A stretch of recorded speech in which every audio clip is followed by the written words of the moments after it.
right, friends, we are back Monday evening. Think of this as your pickup, your energy drink, your green tea, your Red Bull, whatever it is that you need to get you going for the rest of the week. That's our beauty that we have with Pink Pixels every single Monday night. It is that which refills our cup. It allows us to connect with others. It allows us this chance to feel part of a greater community of the experiences that we have and make it richer, right? The emotions we feel, what we create, what we engage and share with one another. So I am so excited to be back here, and I am so excited for you all to meet our wonderful guest for this evening, which, let me tell you, I am kind of like, really excited. You can see me like physically bouncing in my seat because she's amazing, absolutely fantastic, so many cool things. So let's go ahead and turn it over to our amazing guest this evening, the absolutely wonderful individual, the mind behind Geeky Glamorous. Go ahead and say hello to us this beautiful evening. Mandie, hello. Hi, friends. Oh my gosh, I'm so delighted to be here. Hi, everybody. I see a lot of familiar faces in chat, so thank you for joining me. And thank you for, wow, what a lovely opening. My name is Mandie, aka Geeky Glamorous. You might have seen me on the internets previously hosting a variety of different gaming content. I've also been in the consumer product space for a long time. And now my full focus is running my own store for gamers called Geeky Glamorous. So we sell collectibles and apparel and toys and things like that, specifically geared toward gamers. So that is my world right now. And I love stuff, and I want to bring more stuff to the masses. So here we are. Yes. Bring us all the stuff. That's the best part of it. It's not enough just to see the geeky stuff. We want to hold it. We want to be it, right? Become it. Yes. So how did you first engage in the world and build out this identity of geeky glamorous, right? Like, because that's a name which I adore. But tell Thank me you. about the roots of this. This is probably going to age me a little bit, but way back in the day when people had like a blogger, like Blogspot Yes. account, right? Yes. Or even Live Journal if we want to go really Uh-huh. throwback. Mhm. I'm showing my millennialness right now. I love it. Don't hold back. But I wanted a moniker that encompassed that I was a nerd, but that I was also really into fashion. So I kind of just mashed geeky and glamorous together. And then also GG means good game in the gaming space. Ooh. So it's kind of like a two-part name.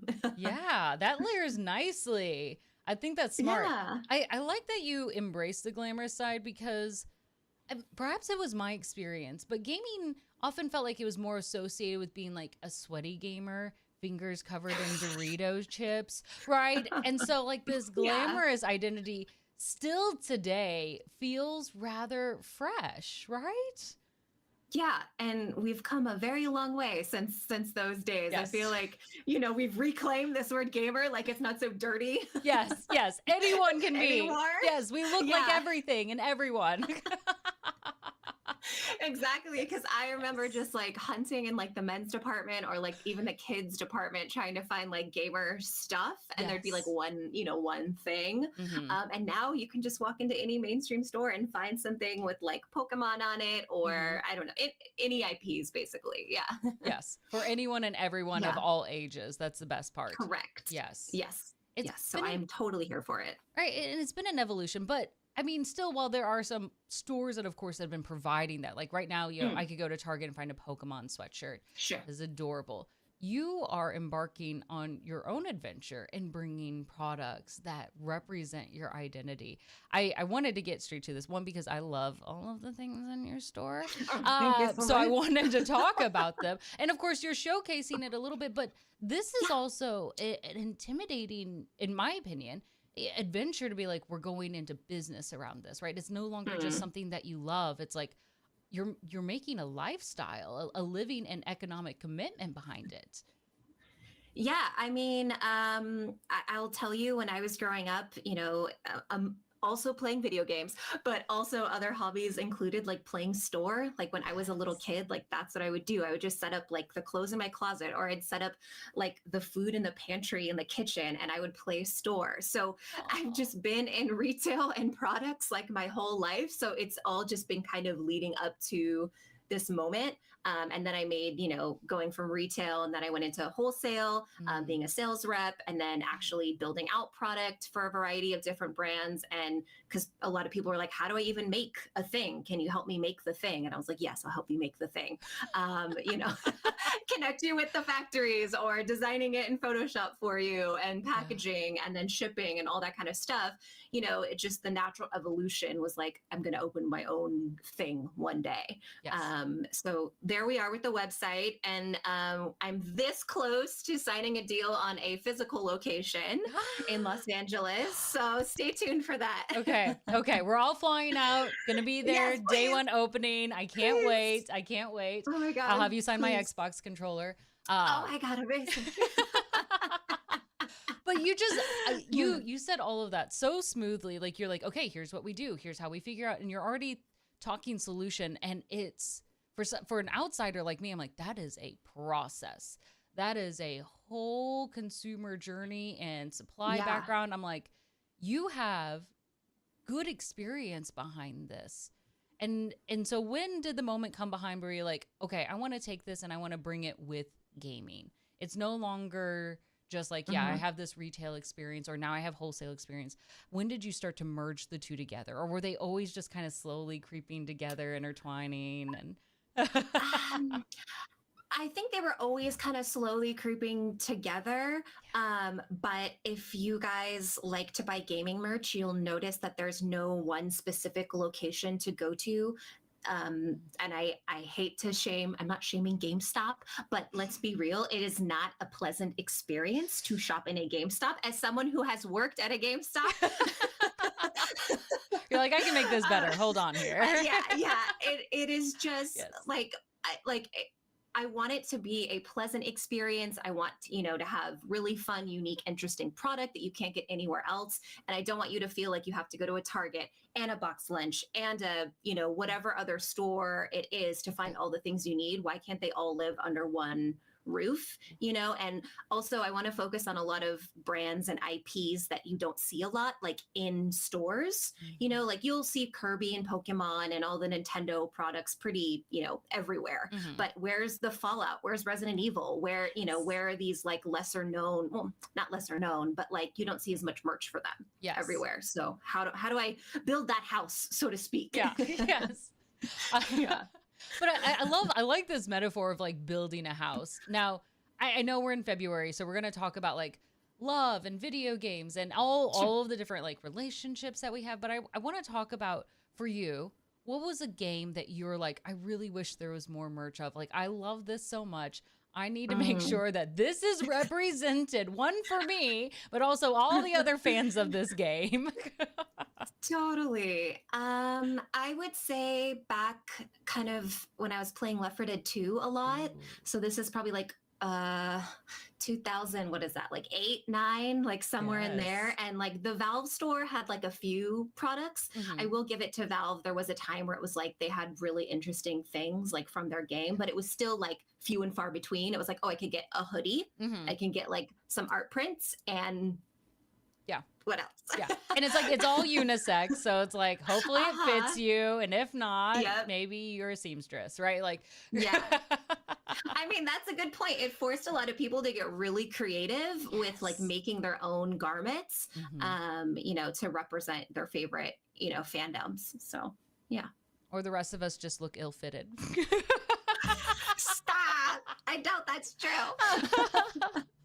But I love that you're reaching this need, because so much of when we play these games, sometimes it's hard to bring it externally because there's not other ways to share what we love besides like, oh, well, here are these posters that I have on my wall, or it's just the game that I play. So I want to talk about really the importance of all of these items that you bring, right? Because it's more than just, I like these things, I buy them, but they're really nice extensions of who we are and how we see our connections, our identity with this game. So, I mean, you're in this space. We can always look and be like, that's a cool necklace, but there's meaning behind it. There's a reason why we look at that and go, that resonates with me. That's me. That's my style. For you, especially owning this title of geeky glamorous, what does it mean to you to have like these merch items, these fashion items that allow people to express their love of all things nerdy? Yeah, I mean, it feels like I'm doing the industry a service. No, let's be real. The thing I'm doing is very low bar, but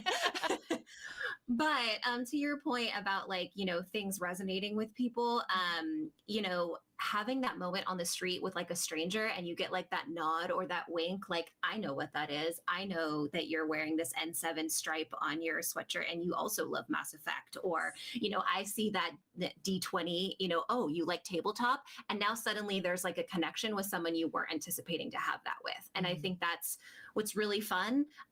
It's funny you brought that up. There's actually at my regular grocery store, I'm always wearing something, right? Like gaming. And now I always go to his check stand if he's working so we can talk about games, because he brings it up and now we're like friends. And I'm like, oh yeah, I gotta talk to Damien because we're gonna have a conversation and he's gonna tell me about his, Forza escapades or whatever. But it has value. It's a basis for relationships. Yes. I love that. Yes. Yeah. I do want to mention Pink Lady in chat. I do only ship to the United States, and I am sorry for that. It's been very challenging to figure out international shipping. I am working on it. I haven't forgotten about it. It is just a very uphill battle. Yes. The demand grows, so whenever you're ready, we'll be ready for it, right? Yes. So don't disappear. Don't stop asking. Just know it will take time. Thank you. Remind me. It's good to know that you're wanted internationally, right? Like, even if you're like, I can't yet, but thank you for letting me know that when I'm ready to take that step. Yeah, and I'm not trying to like be resistant or anything. I had someone reach out to me about shipping a plush, and it was going to be like $48 to ship to Canada. And I'm like, I wouldn't say yes to that either. Like, that's Oh, terrible. yeah, that's frustrating. You're like, that's Yeah. okay. Yeah. Yeah. Sorry to divert. I just, it is But a headache for me and I care about it. I'm glad you actually bring that up because I think it's one of those pain points because when we think about connecting and building these relationships, right? There's so many pros that we've said around gaming, right? Like these are spaces that allow us easily connect. We build communities around it. You can do it online and they're great. But also then when we want to take it to that next level, like where we want to buy things or we want to go meet each other in person or we go to cons, right? Like Hmm. it's important to still remember money, economics is still Yeah. at times a barrier from allowing us Hmm. to express ourselves the way we want to connect the way we want to, and having to navigate that, especially on a business end, right? And trying to explain it to customers, still make customers Yeah. happy, try to figure out taxes and shipping. I This is the not fun part. It's the worst. I think that's such a fair point. Okay, please. Do you want to reveal a little bit of the headache behind that? Because I feel like that's so much behind the curtain. People think like, can't you just like automate it? Don't these places just like I figure it out for know. you? And Yeah, I mean, the EU has its own set of rules about international shipping and right. accepting returns. And like, I have to accept returns. And I'm like, imagine how long it's going to take for somebody to get back to me, from Germany or something like that. And, just the shipping rates, like they're just astronomical. And then customs fees and duty and taxes and all that. It's just the one item you spend more in the fees to get it to you than the item itself. So Mhm.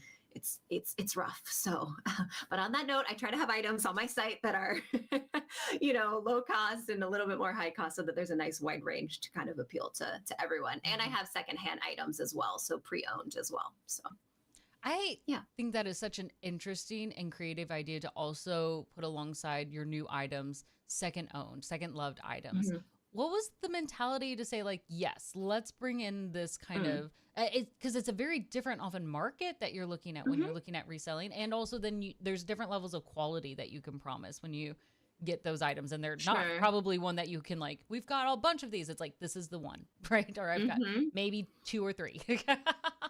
Yeah. Yeah. It's an effort to kind of make the fashion industry more just like keep it circular is this like motto on like keep it in the system so it doesn't end up in a landfill. Mhm. Just I don't want to get too like nitty gritty minutia on like the fashion industry, but Give it us it is one of all. the yeah, it is one of the most wasteful industries in the entire world in terms of just like wastewater, just pollution, just like Oh yeah. our stuff, our donations getting shipped off to other countries to have them deal with it, where there's just like mountains of unclaimed apparel Oh that's just gosh. made of polyester and plastic and can't be recycled. It's not good. Yeah. So obviously I'm a very, very tiny business, but if I can, breathe new life into, clothes that were discarded and then, either repair them, wash them, whatever it is, and then, resell them, at a discounted price, then I'm going to do it. Yeah.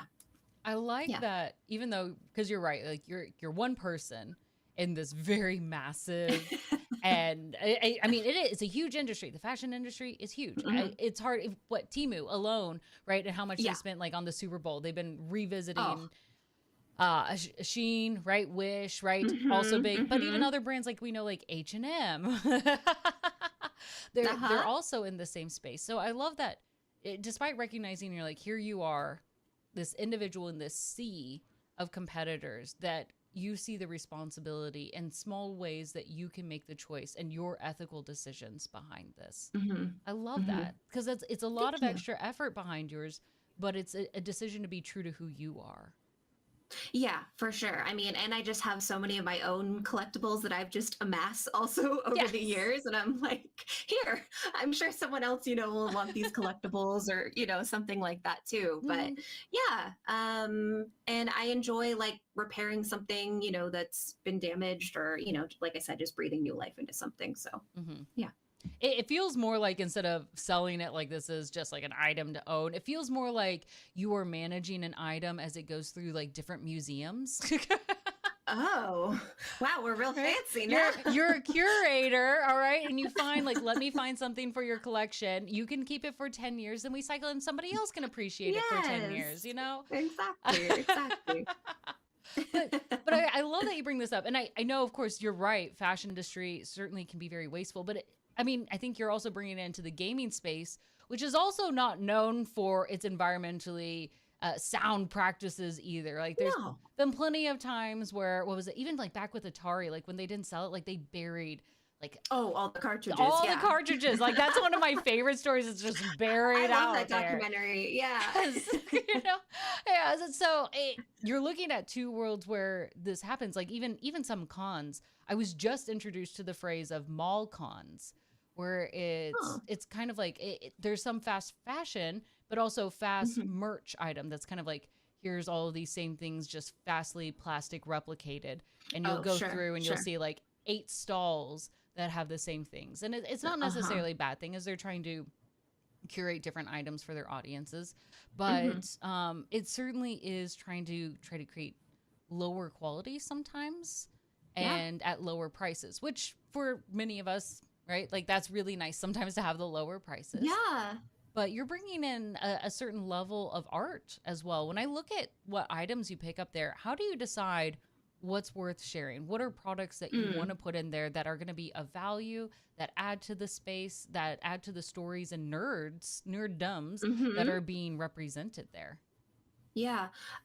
So for me, it's trying to just find unique and interesting pieces that aren't maybe available everywhere. I honestly am out all the time looking at stores, like what do they have? What are they carrying? So that I can try to differentiate as best I can from those stores. I do carry a lot of products from Korea and Japan markets, so that they're a little bit unique, so they're not as easily accessible here in the States. Yeah. But to your point about, gaming being wasteful, I was just thinking like, that's part of why I think going digital has been in some ways good for the gaming industry, so that there's not all these plastic cases. Like I mean, the collectors are like shaking in their boots right now. How like, dare no, you? I will always buy the physical copy, and that's fine. That is absolutely your prerogative, and I get that. Yes. But if you've noticed, just over the course of the past like 5 or so years, just the plastic they're using for those cases has gotten cheaper and cheaper, where they're literally cutting out triangles like in the circle, the disc part, like to get rid of plastic. And I was like, this is not even collectible anymore. It like falls apart in my hands. Opens by itself, okay? It does. It doesn't like crunch together anymore. No, like once you've opened it, that's it. Yeah. It's been this really interesting evolution behind this. And so I love that you go through and you find all these things, but you're having to evolve as quickly as both fashion and gaming spaces are evolving, right? So how do you manage inventory knowing they're like, okay, there's these new trends, like suddenly Pal World is exploding on the market and everyone's like, I need to get these weird critters, right? I still haven't played it yet. I haven't either, but yeah. Right. But like, I know of these weird critters you speak of, though. Yes. I'm trying not to call them Pokemon because I don't want their lawsuit to have more, fodder behind it. But, but there was like an immediate need to say like, oh, we want this. People are interested in this. How do we show our love and passion for it? How do you respond to the sudden spikes? Because we see now more and more these days how games are getting these quick rise to fame, quick virality behind it, and then having your own store, even other like the industry as a whole, trying to keep up with these sometimes surprise demands. Yeah, it's pretty challenging because a lot of the publishers, I should say, not necessarily the developers, unless they do their own publishing, are not very merchandise is kind of like low priority for them, right? Like getting the game out, getting the game playable and working well for everyone is like top priority, right? Like doing the merch thing is such like an afterthought for them. So by the time they're like, oh, maybe we should have t-shirts or plush, it's like, it's like 6 months later, and then you're going to have to wait the months for the cycle of getting the actual products produced. It's almost like, is it too late? So it really like depends, on the title. Like I would love to have like, Baldur's Gate 3 merchandise, but you can see the fan community has been building all the merch because they were slow to roll, and I don't blame Larian at all. Like I'm not like, I get it. Ren fairs were making money though around it. Yeah. I mean, Artist Alley was like, I got you. You want your Asterion sticker? I got you. Yes. We love it. Yeah. So I guess I want, and on that point, I want more publishers to be more proactive about having merch kind of like ready to go, like ready in the wings, like upon launch, like you can also buy these things. But then can you predict if your game's going to take off and like people are going to be interested in it? And then are you left with a bunch of cartridges or reject plush? I don't know. Yeah. Yeah. It's hard. Yeah. It's got to be, and well, even more difficult because like you're not working with that team for them to be like, hey, let me give you a heads up. We're about to launch. You're probably going to want to have some of our merch. Like they're not having those conversations. Yeah. I'm trying to think of the studio behind Helldivers 2 right now, which they are, they're trying to catch up real fast because they 100% did not expect the explosion right around it. And so that's hard. Oh, I want to ask Julia's question because I think this is really interesting. This is a bit of a shift, and if you don't feel comfortable answering this, feel free to be like, let's talk about something else. But about not having merch available, how does that, or especially art available, how does that invite AI art to help speed up the process but cut artists out of the space, especially seeing how readily available it seems these days? And how anyone who feels like they have a printer, right, or feel like they can mass produce some stickers, right, might be trying to get a part of this game. Well, I mean, as long as there's been, IP and brands, there's been people literally just copying and pasting and like using their pictures. It's, regardless if it's AI or not, they're literally taking Pikachu and being on Amazon and being like, buy a lot of 100 Pikachu stickers. Yeah. Are these official? Probably not. But in all fairness, Pikachu isn't as hard to draw. So also true. But on that point, I will tell you, I'm very against AI, and I am an artist myself, obviously not in the traditional sense of like I'm not out there drawing or anything like that, but I have so many friends that have been affected by AI and just like having their art be stolen and just stuff like that. And I'm so sensitive to it. And I want to support artists and make that a viable career option for people. And certainly where I've been able to hire artists, I do for my small business, because I think that there's no kind of rules around AI right now. And it's like, we need to figure out like where it's allowed and where it's appropriate. Yes. And that's hard when it feels inconsistent or there's not transparency around it. Like our artists sharing when they use some for inspiration. Like we saw like Wizards of the Coast saw some of their artists. When some creatures came out with extra toes. Oh, it's always the toes and the fingers, right? Every like time. That's always like, And then even, is it Wacom or Wacom? I don't know how people pronounce this word. The tablet, they make the artist tablet. Even they used AI in one of their ads. And I was like, you are literally a tool for artists. Yes. Yeah. Adobe. You're telling me. Yeah. They've been putting out so many ads on TikTok of like, look how easy Adobe AI art is, It's pushing it. It's pushing it. That's like ballsy. Yes. Yeah. Because that's the question, like, can they use it? How much do they use it? What's the inspiration? Who's generating from these AI reference tools? Goodness. Yeah. I like your nuance around it, like, because I'm glad you like admit like copy and paste has been around. So in some ways, this is an old conversation, and at the same time, it's a very new conversation. Yeah. Well, AI is it's scary because you can fool so many people with it. And I'm seeing that I feel like if you just spend 10 minutes on Facebook, you can see how many times people are fooled by an AI image. Just in the comments tell you everything and how it can be just used in dangerous ways. I won't even get into, all the dangerous ways that it can be, utilized, fake news and all that kind of stuff. And it's bad. It is terrifying when you think about the repercussions of how this continues to spiral out in both micro and macro ways. And it's not to say like, again, you're right. Like these have existed in some ways. I'm thinking about how when I was a dumb kid, I believed that when you slept with your mouth open, 8 spiders would crawl in your mouth, right? Like, sure. Not true. Not true. It's not? No, it's an internet lie. Is it 10 spiders? No, right? Like, it was one of those things to show like how easy it is to pass lies around. Like, Oh, I Oh, fell yeah. for that. I was like, oh, Uh-huh. dang it. And That's now like the light in the car. If you leave the light on in the car, it's it's illegal or illegal. whatever. So one my parents would tell me all the Yes, time. yes. You look like, Yeah. no, it isn't. Hold on. It still feels like it though, even though you know the truth. And Yeah. but I think, and even as silly as that is, like it feels illegal even though you know the truth. That's also the challenge between AI art, because art is something that moves us. It's more than just seeing like the Mhm. words written. Like art gives not only the argument, but it gives us emotion. It gives us a visual Mhm. behind it.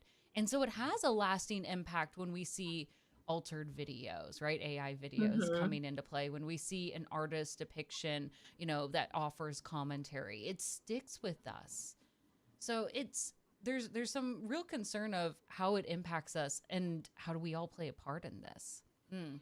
Yeah, and I want more people to realize that the AI is not necessarily making the art, it's just Frankensteining other people's art together. So like that Yes. system, Midjourney, whatever, would Yes. not exist if it wasn't for the tens of thousands of artists that contributed Hmm. unknowingly, Hmm. unwillingly Hmm. their Yes. art to this, bucket, so to Hmm. speak, for then, these programs to pull from. Very much so. I feel like I could Yeah. ask you a million things about this. I've loved diving into your business brain. You are so insightful, but it shows you're very Thank you. it feels every step around this has been you being thoughtful about how you interact in this space, how you craft yourself. And I feel like Mm. that comes from a real strong place of reflection, that you know who you want to be Mm. here. Uh Maybe I'm I know sometimes we don't feel that way about Thank ourselves, you. but but it, that's a journey. What has been for you important steps in your journey to where you are now that help you have a confidence in making these decisions, of wanting to keep moving Mm. forward with geeky glamorous, of putting yourself out there and creating and working with creators, right? This is not Mhm. exactly the easiest path you could have chosen in life, No. right? I'm glad I give the air of confidence and that I know what You I'm own doing, but it. every day is a struggle. Yes, Every day yes. I'm like, how do I calculate the tax rates for this? Well, uh just remember the um US doesn't tell us. We have to guess, and then we have to they play the tell us if guessing we're game or wrong. else we go to jail. Yeah, yes. You're right, or to jail. Yes, that's it. That's the only answer. But That's you literally how I feel you about tackle it. taxes. You could avoid and be like, I don't want to run a business, but you're like, I'm gonna play this tax game. I'm gonna hate it, uh, but it's worth it yeah. because, and it's because you find value. You have what is your motivation to be like, this is worth it for me? Mm. I think just over the past couple years, as we were in the panini, sorry, the pandemic, I call it the panini. I don't know. Whatever. Yeah. Potato We're in potatoes. the panini. And then we're coming out of the panini. There has been so much like self reflection, so much Mm, time with just like ourselves and our thoughts, and yes. kind of seeing how other people have dealt with their own struggles. I think we're talking a lot about mental health more frequently, which has been really nice because it's kind of validating in a way that I'm not just crazy, but there are other people that feel, the same way that I do. Um, and just trying to be like, look, I get the one life. I mean, I'm not Mhm. sure what happens after this. Maybe I become a mummy. I don't, Exciting. a ghost. I don't know, but Yeah. whatever. Yeah, okay. I'd be a fun ghost. I believe you. I believe you. Thank you. I don't know what happens, but anyway, it was like, if not now, when? And trying to break this, like, what if, like breaking the what if, this goes wrong and this goes wrong. I'm like, okay, well, what if this goes right? Like, what if I can do these things? So try to like Mm. change, like your thinking Ooh. a little bit. But I definitely have days where I'm just like, like nose diving into I sadness. like that sound. Like, no. No, That's like the sound I yeah. make in the morning when I have to get up sometimes. Uh-huh. That's a Monday morning. Yes. Yep. Yeah. But it's just like, I've got the one life, like, Mm. stop waiting for the perfect time, because there will never be a perfect time to do the thing. Just do the thing now. Yeah. And even if it's only 80%, just do it at the 80%, because at least you've done something, Mm. instead of like being like, I can't do it. I can't do it. Well, now you've done nothing. Yeah. So just put something out there into the ether and you can get better as you go. Yes. Yes. Yeah. Oh, I like that. I like that. Yeah. It takes such a good framework to be like, I'm going to switch it. I like that same, like, I'm going to put it out there. Well, what if things go well? Because that's hard for some reason, even though it feels like, oh yeah, I could just flip the question. I don't know why that never seems to pop up in our brains, right? I know. And we never believe someone when they say, hey, you look so cute, or you're doing great. I'm like, what? Yeah. Yes. I am? Yes. Thanks. It's a form of odd and unnecessary skepticism that we bring, right? We should be skeptic about art, not about our own qualities. Believe in yourself. Yeah, right. That. It's funny how those simple statements are so hard to commit, but I love seeing your approach, and I appreciate you kind of sharing, like, not every moment is like that. Some days are tax days, right? Yeah. Very taxing in what they are, because we always see these depictions, right? And you're involved. You see how things are depicted in stories for social media, like how we talk about ourselves, what we shared. It is definitely a curated story. Oh, 100%. Yeah.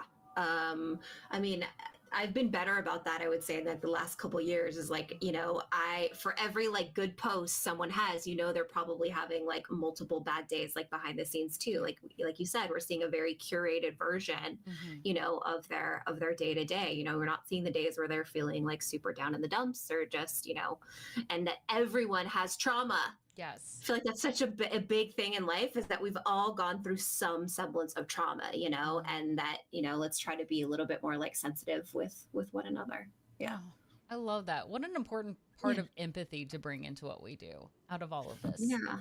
Yeah. That's what I have to remind myself when, I get the toxic people in voice comms. Like, I have trauma too. So you've stuck with this because you love it, despite the trauma or the taxing days. You're like, I still enjoy this. We're going to start with the easy question. What games do you love right now? What has captured your hearts in terms of games? Okay, at this very moment. Yes. Well, Baldur's Gate 3, which has already been brought up. Beautiful. Yes. Art. Got to do the Baldur's Gate 3. I recently got into DayZ. Yeah, my Call of Duty group, we needed a break from the sweaty teenagers. What? Those boys, man. Yep. Okay. It's a lot on a Friday when they're just yelling and there's so many slurs being slung around. It's a lot. So we're taking a little break from Call of Duty right now, and we're trying DayZ, which has its own funny community things happening. But that's been interesting. It's a different flavor. Yes. It's a different flavor. Yes. And it's also, the game's kind of broken. So that's been fun. Even better. Yeah, like things don't work sometimes, or like I'm pushing it and they're like, push the button, and I'm like, I am, and it's not working. It's fine. We're under no stress. Nothing bad is coming after us. It's great. It's great. We can handle this. Who needs this to open? Yeah. And then about every 3 to 4 months or so, I get back into League of Legends. So that's those are my, Okay. So I go like this. Yeah. With League. You're all over the place with this. I love that. I'm kind of surprised, as you describe it, a broken game right now, that DayZ is on your list. But I also really appreciate that. Like, that things don't have to be perfect for us to enjoy it.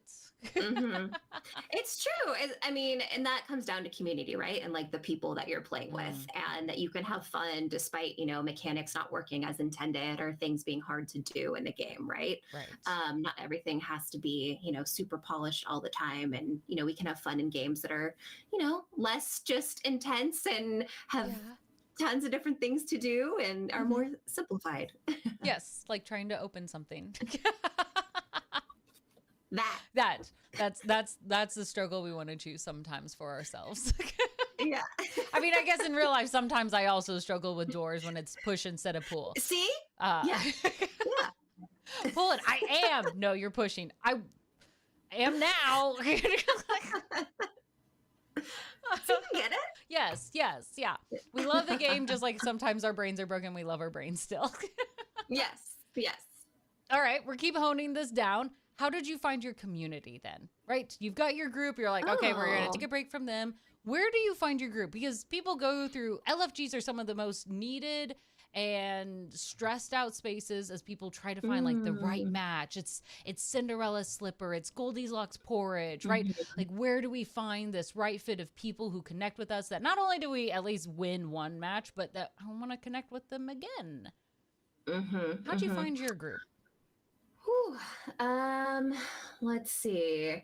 I found my group through obviously being into video games and then Mm-hmm. finding other local people that were also into games and then kind of like their friends becoming my friends and like vice versa. You know what I mean? Yeah. It was like, oh, my buddy so and so's gonna join us. You Mm-hmm. know, I know him from like XYZ. I'm like, okay. And then I've also just found friends in lobbies of games, and then we're like, "Oh, add me on your friends list, and then let's play, more games together." Yeah. So, I mean, yeah, I've never used like I've never used like a Discord or like a special looking for group site or anything like that. It's always just been like through lobbies, but I also it's about using voice comms too, which Mm-hmm. is something that's not always comfortable depending on obviously the environment of the game that you're in. And maybe sometimes I don't feel safe in a lobby, so I won't talk. But if I hear another girl Yeah. or someone they're being chill, and some dudes being chill or nice, or who I think are dudes are being chill and nice in the lobby, I Yeah. usually speak up, and then it's like, okay, we're all chill. Yes. We're around the same level. We can play together. I think that's such an important thing, right? But like, because some people are like, well, how do I be an ally? Like, first of all, make your chat sound friendly and then we'll start talking up more, right? Like, that's an easy thing to be like, listen, I'm not going to be a jerk to you the minute I Mhm. hear that your pitch is slightly higher than I thought it would be. Yes, yes. Totally. That's a big thing, the ally thing. Is like Mhm. I wish more people would stand up for the people that are being you know what I mean? Like that Yes. they would stand up for the person that's getting bullied or whatever in the comms, because it seems like a lot of people just stay silent and let that other people just get reamed, and I'm like, all right, well, I just won't talk then. Yeah. Like, Yeah. I'm just gonna mute you guys. And yeah, it's too bad. So on that point, yes, just say something, be like, hey dude, chill or whatever. Yeah. Yeah. Those So conversations aren't a 1v1. They shouldn't be. no. They really don't have to. Even if the other person seems to be handling it well and she's coming back Mhm. with these best insults you've ever heard, you're also welcome to hop in, right? Like, Yeah. Totally. laugh, tell her Yeah. that was hilarious. Be like, yeah, she shut you down. You need to stop now. Like, Yeah. reinforce what they're putting out there and be the first one to also do that. Mhm. Correct. It doesn't make you any less cool, my dude. No, it doesn't. It doesn't. Yeah. Help us out a little bit. Yeah. I also think this is interesting, right? Like, as a millennial as well, like how we find friends, how much of it Mhm. isn't always just like finding people only online. Like it is like, hey, we were in this space, we did LAN parties, and there's word of mouth Mhm. trust. Like, okay, you did a raid with Yeah. them, bring them in, sort of thing. And now we Uh-huh. trust them. And now we just meet up through the connections in game. It's not organizing via Discord, right? Yeah. Totally. Totally. Yeah. We But I might, will tell you, like, it's our yeah. generation. Yeah. Well, I mean, also on that token, though, it like when I first started playing games online, it was like you'd get what we didn't even have the term catfishing then, but it was just like you didn't know Yeah. who was really on the other end of that mic. It could have been, anyone. Yeah. Yeah. Yeah. Not It's a as lot many harder to mics had like identify them. built-in voice modulators though, so that helped out a little bit. Yeah, it did help Not as many. for sure. But like Yeah. if you were in chats, that's probably felt a little bit more dangerous than at least when you could hear their voice, because I That's true. remember like AOL chats, Yahoo chats, ASL. You could be anything. Yes. Yeah. Yes. And I used that too. I was Yep. like, oh, yes, I am absolutely from this state. No, I'm Yes. not. Yeah. No. Yep. It's crazy like how they continue to develop. So you started with some like connect were local with you. Do you still meet Mhm. up locally, or is it all now online with your community? I think it's like all online, I would say. I will say she's one of my closest friends now. We met like probably like 10, 12 years ago just through gaming, because I was like, oh my God, you also like video games? Are we best friends now? And then we just like latched onto each other, and now we play DayZ together like every weekend. So but But, you know, then her significant other, then we started playing together, and then his friends, and then people we'd find in the game. So the group just kind of, you know, naturally grew. Kept building. So, More and more people added to it. yeah. But, Yeah. but that shows that it's thriving, right? Like when you have something good, people want to invite more friends to it. To be like, I want to share what this is. Because if we were embarrassed, we're like, no, I'm going to start canceling. I'm not going to show up at things. I'm definitely not going to invite anyone to come join us. Y'all are going to embarrass me. I'm going to go on ghost mode or whatever and like hide on Steam or whatever. And I'm not online. Yeah. No, I'm just not here anymore. It's we're definitely ghosting at that point. But it's part of it. And in these relationships, I love that you mentioned like being friends with her for what, 10, 12 years now at this point. Like that's, I guess it's also hard. Like when I hear that, like as adults, like trying to maintain friendships is very hard. Yeah. It's very hard to make friends as an adult. Right. But I feel like that's why fandom is so important. And like how we were talking about earlier is like, you know, with those nods, like it's someone in the street, like, oh, you're wearing this t-shirt, you know, from this brand or whatever, like, and just trying to build connection, you know, with people. And then even at like a convention or something, like, you know, PAX has been a great like networking tool, just like building relationships and friendships and all that kind of stuff too. And yeah, just starting there and then becoming friends on social. And then you're like, okay, like let's try to hang out, you know, IRL. Building it up from that, because I mean, a 10-year friendship is a big deal. Like, okay, first of all, I hope you made like friendship bracelets because 10 years is worthy of a celebration. But I'm gonna tell her you said that. You need to listen. If workplaces give away like watches at 10 years, friendships should do the same. Okay, I'm okay, valid. Or I don't know, make it anything. Do like classic business merch of like you get pens and notepads. Instead of cash, instead of a bonus. Oh no, you're not getting paid more. You've been here for 10 years. You've already signed your soul. Yeah, pizza party. We'll get you a bean bag. You'll never be able to get out of it. Dark. This took a dark turn. It is. Listen, we didn't even touch the ping pong tables yet. Why is there always a ping pong table? Why is that the uniform of every startup? It's so much fun. For people who really love ping pong, I'm happy for you. Congratulations. Workplaces are ready to give you one. But for the rest of us, I'd love a pay increase. Right. But okay, ping pong, whatever it is, it's whatever your hobbies are, it's important to share it. And that's what makes these relationships continuous, because you've created something that allows you to keep connecting. Because there are different ebbs and flows of our life. Like we go through different challenges, but when you have the experience of video games, it allows you to keep that nice common thread as you go through. It can be a really nice connecting point. I always am surprised at the demographics of gaming communities. They tend to be a lot more diverse than when I see ones that just connect only in person, because video games has to be the only connector. Other than that, they can be different ages, locations. They could have various different hobbies that they like. They could be at different points in their life of what they want or what they do or their jobs or their economic status. There we go. Welcome back. Hello. Okay. Gaming seems to be a place that we allow ourselves to have very diverse groups. That's true. Yeah. I'm sorry. I just thought that. No. My brain just thought of that. So I was like, oh, I'm still processing. That's a little so slow. true. Right? No, absolutely. And like you make connections with people you wouldn't normally maybe ever interact with, like in real life, because of the game. Yeah.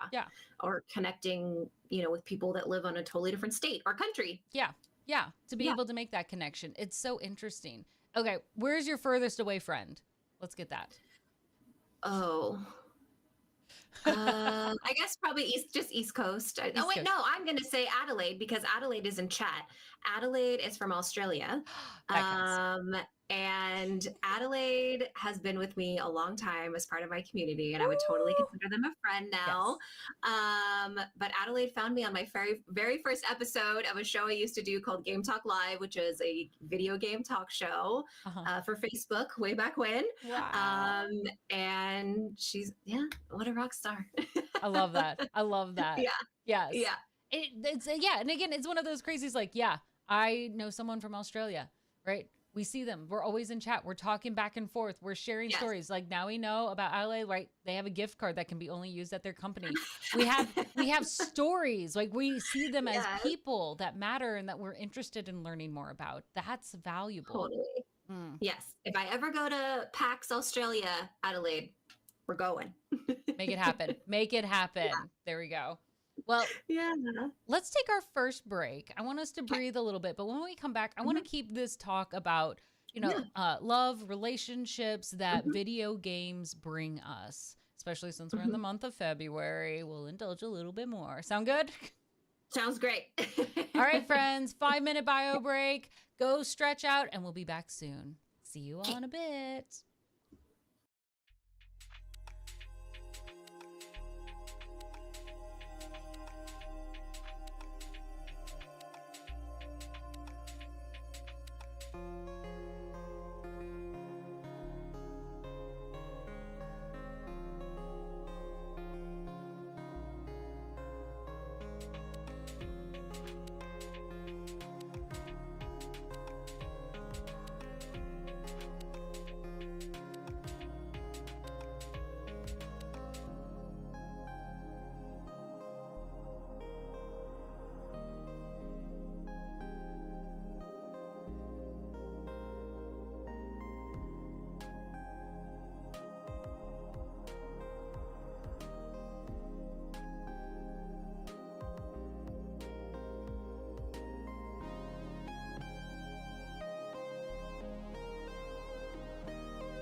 right, friends, we are back with Pink Pixels. We've got our amazing guest joining us. Mandie, how are you this evening as we enter into part 2 of our conversation? It's been a delight. I'm so excited. It's also, there's a nice little rainstorm happening outside. Ooh. So I feel like this is good. I feel like cozy vibes in here, cozy conversation, and Perfect. yeah, it's good times. Well, let's keep up the cozy conversation. So we've been on this trajectory of talking about relationships that gaming has provided us, the love in which it has brought to your life. Let's get personal here, right? So gaming has brought a real intimate love to your life. Tell us a little bit about this. Sure. Okay, so speaking of being catfish, no, I'm just Got him. yeah, no.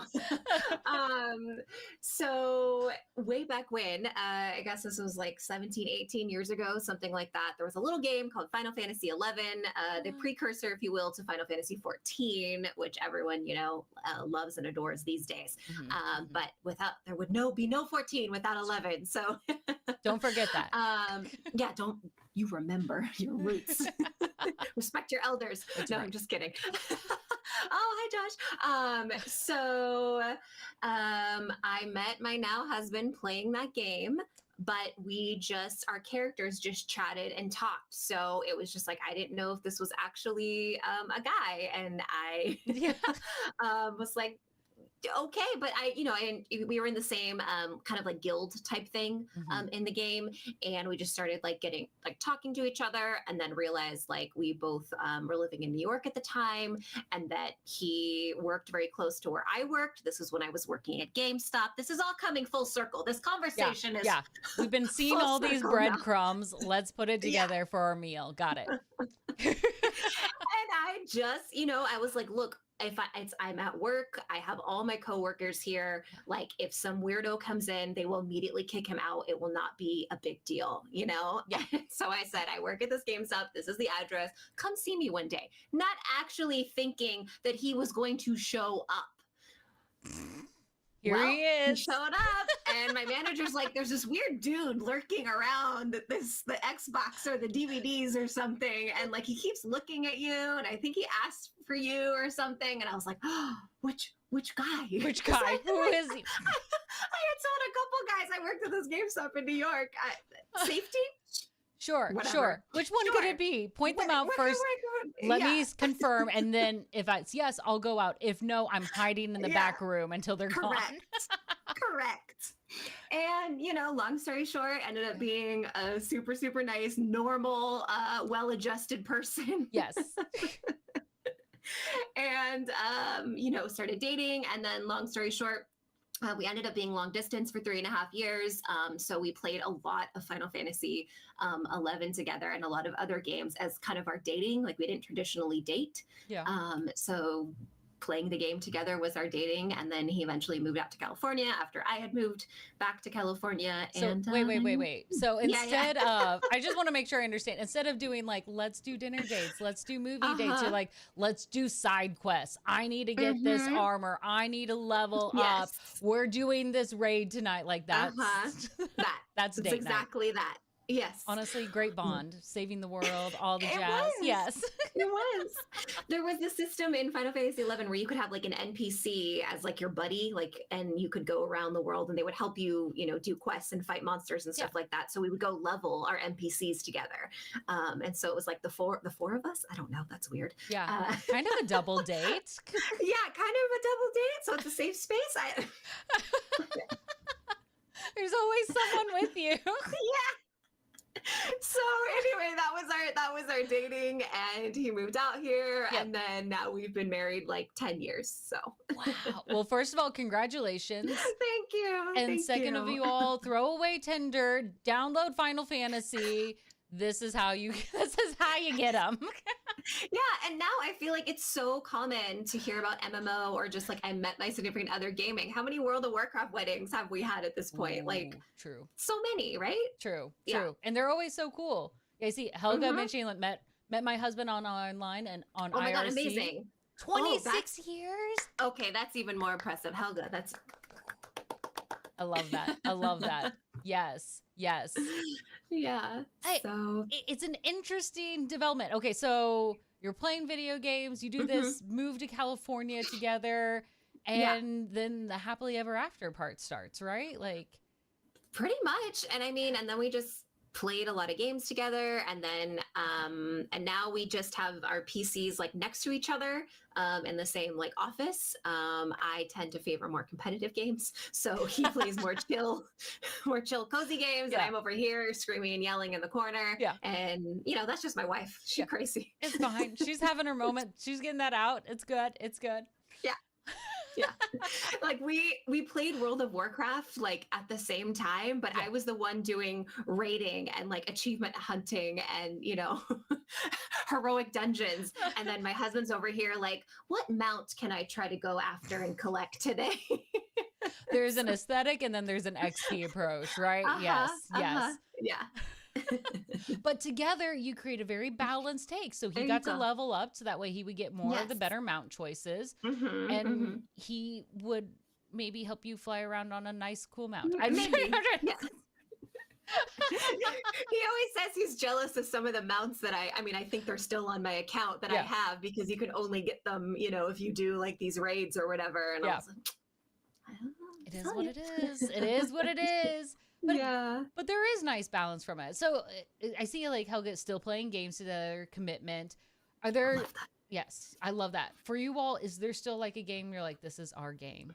We come back to it every now and then. We play it Hmm. together, or like we've evolved. We're doing something different now. I think it's more the evolved Okay. thing. I Okay. will say we do have a Baldur's Gate 3 file together. And Okay. doing multiplayer in that game it's been interesting. And actually it's fun.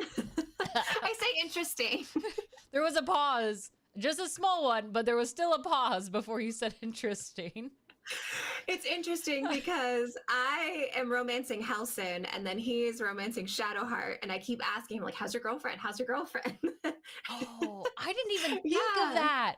How weird it Yeah. is. Like, okay, we're both romancing. Did you get the romance scene? Can I watch? Like, are you drinking wine with Shadow Baby yet? Honestly, I think this opens the door to like very healthy conversations of like, let's talk Yeah. about how we're open. Because some people, like, listen, the amount of times I've fallen in love with Garrus in Mass Effect is way too much. You're a Garrus stan I'm too? Garrus Beck, and I Thane. knew you were Both. cool. Both. I keep going back and forth. I know, right? Like he's just Angel. Yeah. No.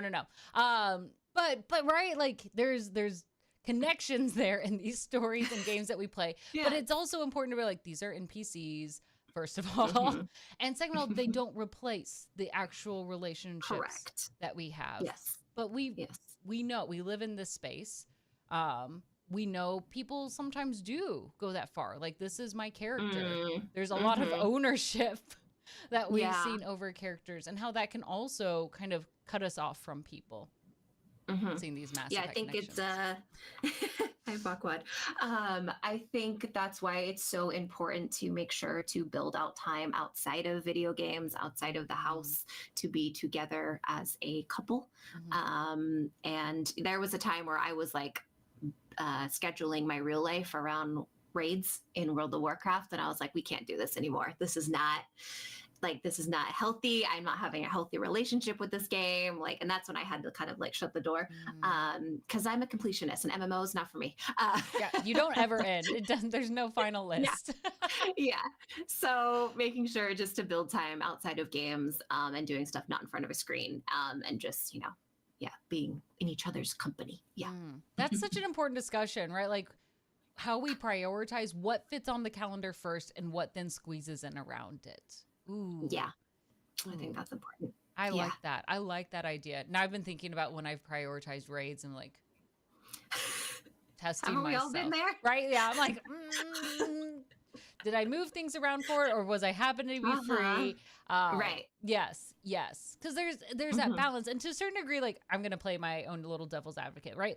Like we push back, especially during the pandemic. It was our time to connect with friends instead of just like being home watching Netflix. But Sure. you're absolutely right, and I'm glad you mentioned like it's so important to have that off-screen time.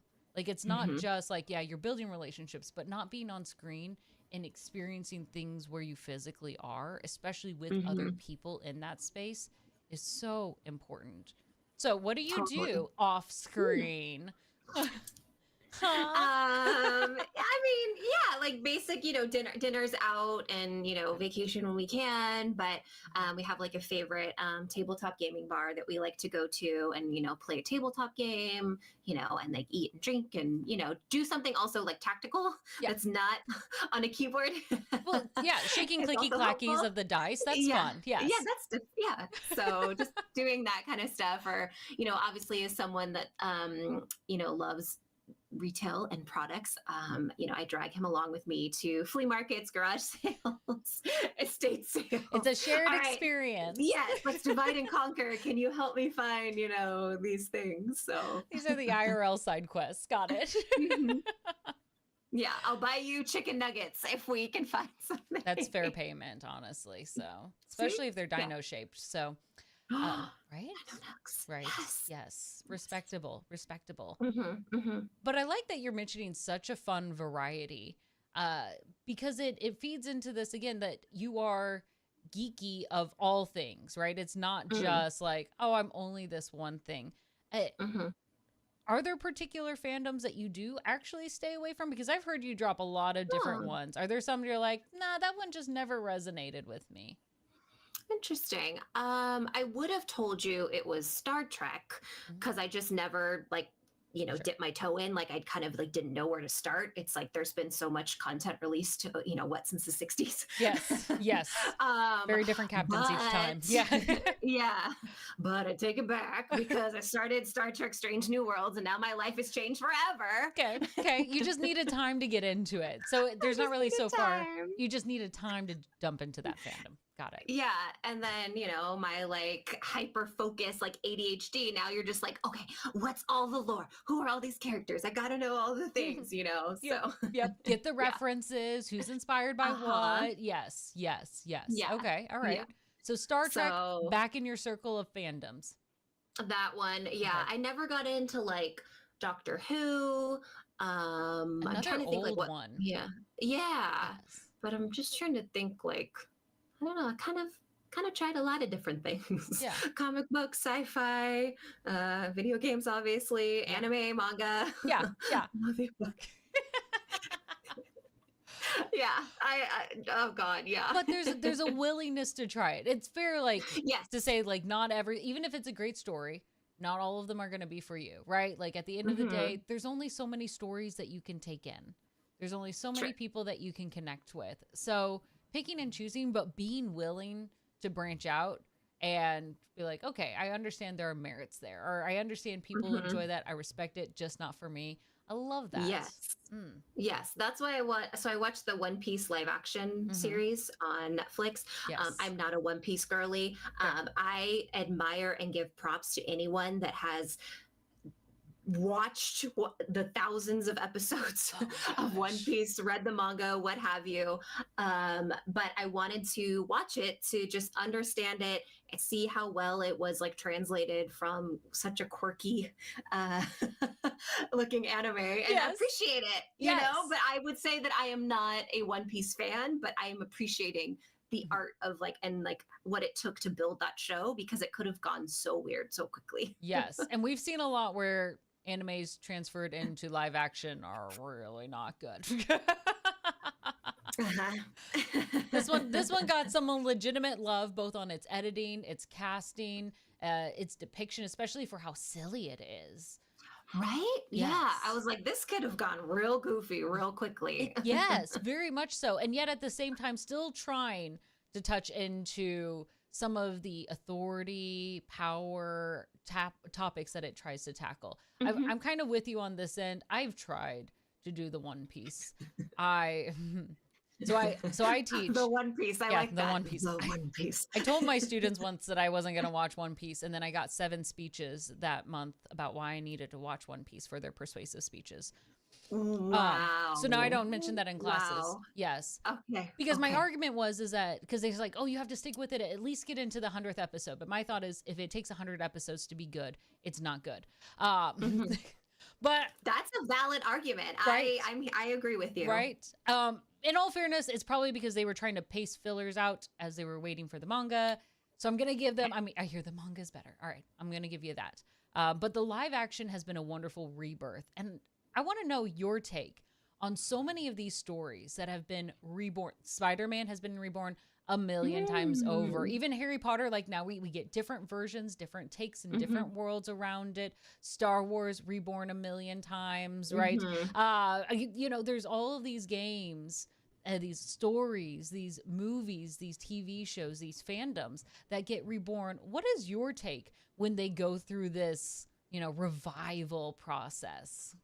Well, obviously it can be good or bad. I mean, Yes. the actual content itself. But as someone that loves, you know, I would kill for, well, I know they're working on another Mass Effect, but to have a fandom revived because there's a new release and now we're getting a slew of new people into the fandom, discovering the characters for the first time and seeing that magic, you know, that exists, that we know exists, and seeing someone else experience that is very special.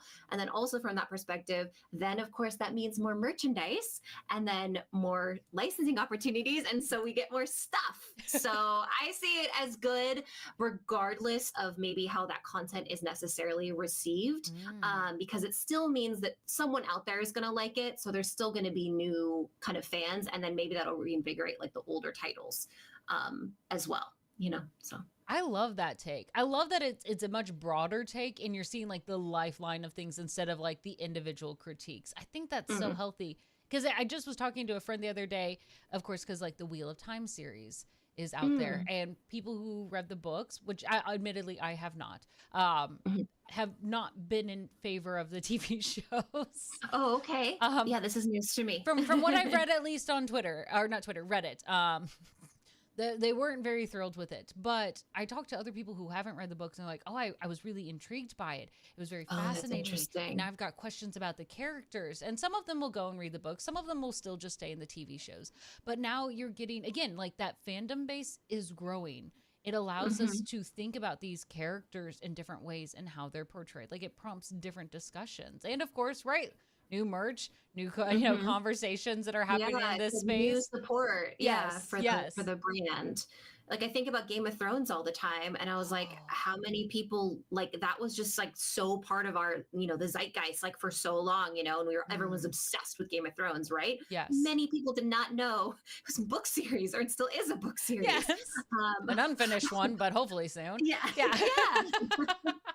But like, I feel like we have to switch the narrative on like, oh, that's my thing. Like, I don't want all these people to get into my fandom. I'm like, why not? Why wouldn't you want more support for this brand, this, you know, all, this world, these characters that you love, you know, to get more content for it? Like, why? I don't understand, like, why you're mad. Yes. Yeah. Stop gatekeeping. I love that you mentioned like the whole ecosystem too, because it just made me think. I downloaded Duolingo because I thought, oh, I was gonna learn a language, try to improve myself, separate note. But I saw in there things like, of course, you can learn. Oh my goodness, my brain's just breaking. What's the Star Trek? Klingon? Klingon. Yes, thank you. You can learn Klingon in Duolingo. Oh, yes, I didn't know that. There's actually one of the languages from House of the Dragon is also in there as well. My brain is completely breaking. I believe you. You believe me. Trust me on this end, right? And so there are fictional languages that are being learned in mainstream platforms like Duolingo. Duolingo is not part of those TV shows, right? But they see these are like key ways in which people communicate. They see them as important and valid languages that are worth teaching and bringing alongside that. Yeah, you could choose Spanish or Russian or Mandarin and also Klingon, right? Like that's of equal level now, to put it at there. I was just impressed. And we wouldn't have that if we didn't, you know, have huge productions in either a movie or a television show or what have you. Yeah. Yes. So I mean, it didn't come around, to like the rebirth of the new Star Trek movies. That's when Duolingo kicked that off. That's awesome. I love that. Yeah. I mean, it does. It talks about like these greater ecosystems, and of course, you play a role in multiple ways, both as a consumer, as a seller. Are there times where you have to like, do you take off like your different hat and you think like, okay, And to be the social media manager and the Yes. e-commerce, manager and God, and email marketing and, influencer. I got to make the content, then I got to make the listings, that's why I'm saying 80%. That's why I brought this up because I was like, just get it up there. Just do what you can. You can fix it later. Yes. And have to get away from like the perfectionist thing, which is hard as someone like me who's very type A. So You're like, I have a way, I have a process. We're going to let it be. Okay. Yes. Yeah. Yes, but it definitely gets exhausting, but it's worth it because I do love it, even when it's like a bad day and, doing the not fun stuff. Like when I get to do the fun stuff, it does make it all worth it. Yeah. For sure. I'm sure it's exciting. Do you ever get like little notes or like when people leave reviews, you're like, I'm so glad I found this, and like those kind of messages make your day? I've gotten a few of those. Yeah. When someone leaves like a review or they find me at like a convention or something and like introduce themselves. And I know that takes like a lot of like suppressing of anxiety and like a lot of bravery, honestly, because I've been that person like, oh, I'm too shy to say something. Yeah. So if someone does that for me, I feel like so like grateful and special and thank you. And many hugs to anyone that has ever just like randomly be like, aren't you so-and-so? Like, so yeah. Feel a little exciting, right? Yeah. I just love, meeting new people. So right. And you had mentioned going to PAXs, right? Mm-hmm. Yes. Is that your typical circuit, like PAX, Twitch? What do you prefer to visit? Oh, gosh. I've been kind of like slowly getting back into the convention circuit since the pandemic. So I really haven't gone to a lot, Yeah. But like pre-pandemic, it was just like PAX Prime was like the play, or what do they call it? PAX West now? Sorry, I'm aging myself again. It's fine. It's fine. We believe you. We know. We understand. Yeah, thank you. But that was like, I remember the first PAX that I went to, it changed my life. Like just from the energy of the attendees, just how authentic everyone seemed, like how truly passionate every single person was about video games to be there, and like turning around in line with someone you've been in line for like 2 hours to demo some game and now you're best friends.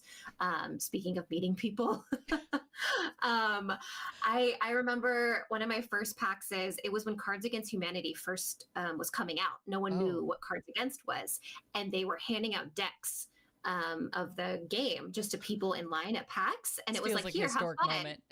Yeah, it was very historic because then it became like this thing to do at PAX was to get the cards from PAX. Yeah. I just remember like making new friends, like, hey, you want to play this game, like while we're sitting here on the floor in this ballroom? Yeah, let's play. And that's one of the best ways to get to know people because you really get a sense of their humor really fast. Yes. And I'm like, okay, we can't be friends. I'm sorry. I have to go now. Yep. Sorry. You have a great day. At least the con's also big enough that it's easy to disappear in the crowd if you'd like. Yes. Okay. For somebody, cards were a little bit more tame back then. Yeah, I will put it that way. Yeah. Now they really went all the way out there. They had to keep pushing. That's true. Yeah. For someone who might be new to the con scene, because I even see like Dreamer saying like, have friends who have been, they've had a wonderful time. Yeah. What might be a con that you recommend to be like, we know you love it, you want to be a part of it. Here's where I say, start off with this one. Okay, if it is video games, I would say PAX. And it would be any of the PAXs except, well, they have the PAX Unplugged now, which is tabletop. So if you're into tabletop, then maybe head up, PAX Unplugged. In terms of just like, that's just one of the best energy, like most fun. If you are into more comics, movies, kind of TV, general pop culture, I would say New York Comic Con. San Diego is bonkers and insane and super fun, but it's also incredibly stressful and crowded and everything. It's just spread. It's a lot. And if you're just getting into cons, I'm not sure San Diego Comic Con is like a good gateway con, if you will. Yeah, it's a lot. Yeah. So New York Comic Con, I met some of the nicest people there. Everyone was like so cool, so polite. It's just good vibes, fun vibes. I mean, and it's in Manhattan. So, there's that. Yeah.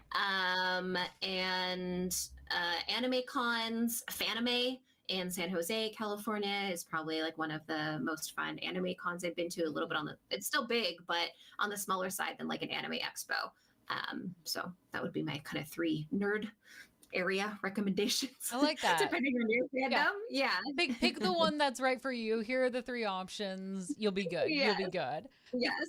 And I like that you mentioned, yeah, like finding ones like here's of different sizes, here's different locations, because I think Mhm. people only see like the big ones, like the big San Diego that gets like Sure. national coverage and like that's the one. Yeah. And getting tickets to it can be a beast in and of itself, Ooh. much less figuring out hotels, Hmm.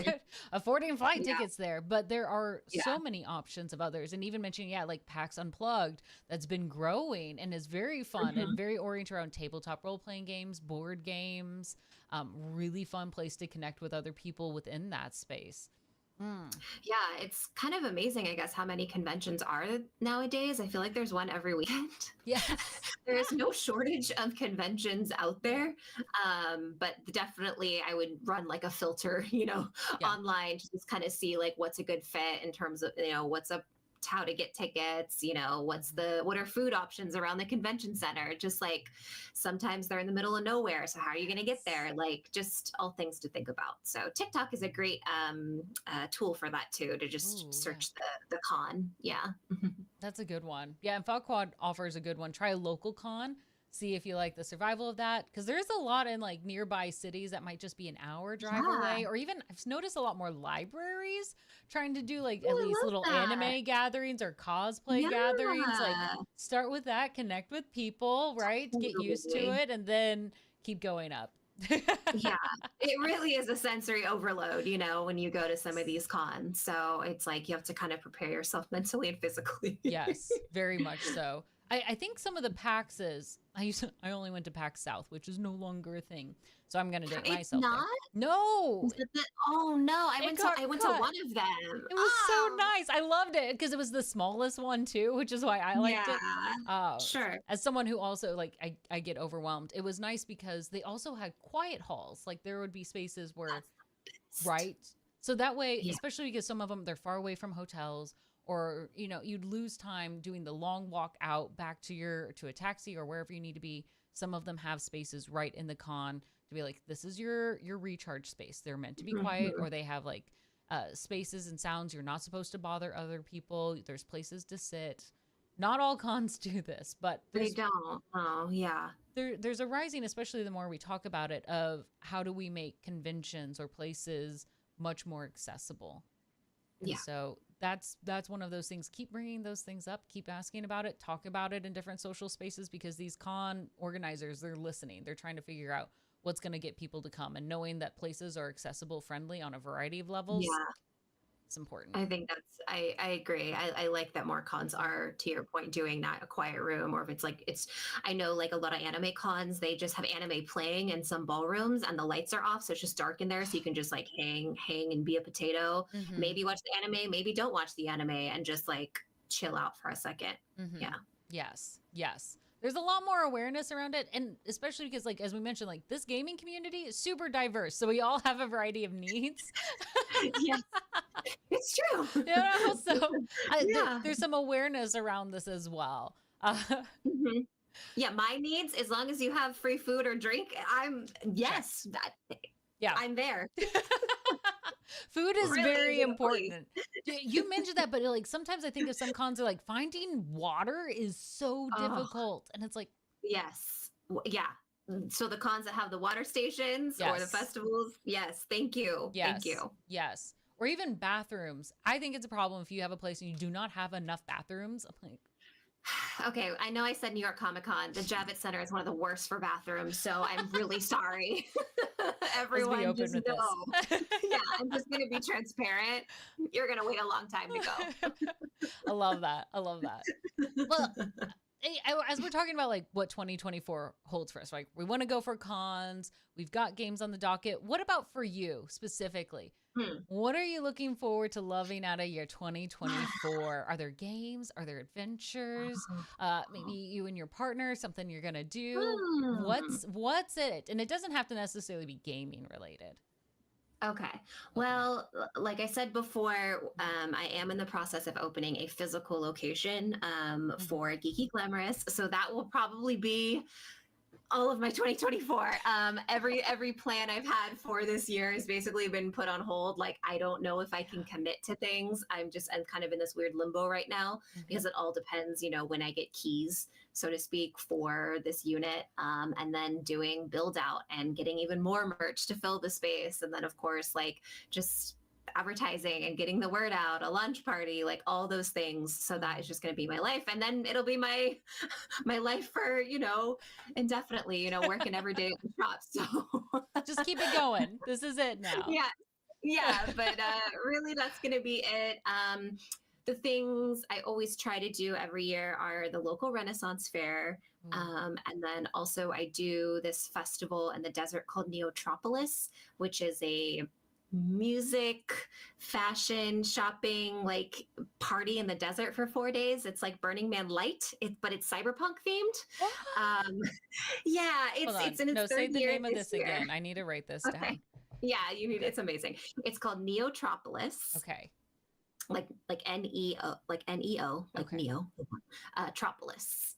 And it's done by the same folks behind Wasteland Weekend, who do like a Mad Max style kind of big festival in the desert. Okay. So they knew a lot of their fans also were really into cyberpunk. So they created like a sister festival, so to speak.